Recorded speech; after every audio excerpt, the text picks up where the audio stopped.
پاکستان میں سالانہ بنیادوں پر اگست میں مہنگائی کی شرح 27.4% ہو گئی ہے، جبکہ اگست میں مہنگائی میں 1.7% اضافہ ہوا ہے۔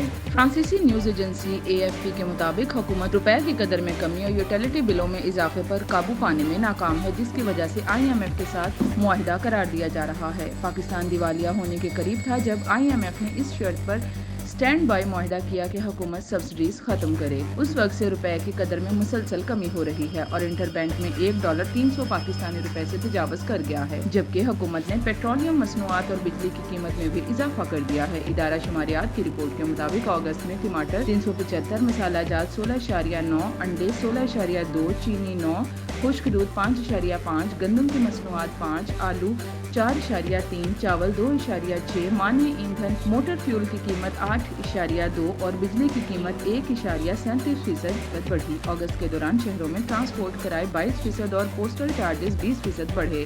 رپورٹ کے مطابق ایک سال میں سگریٹس 117.4، آٹا 99.6 اور چائے 94.5% مہنگی ہوئی۔ اسی طرح سالانہ بنیادوں پر چینی 70.6، چکن 67.5، چاول اور 63.8% مہنگے ہوئے۔ اعداد و شمار کے مطابق گندم 64%، آلو 59.7%، گندم کی مصنوعات 59% اور گیس 62.8% مہنگی ہوئی۔ دوسری جانب پاکستان کے مختلف شہروں میں بجلی اور پیٹرول کی قیمتوں میں اضافے کے خلاف چھوٹی اور بڑی مارکیٹوں میں شٹر ڈاؤن ہڑتال کی گئی۔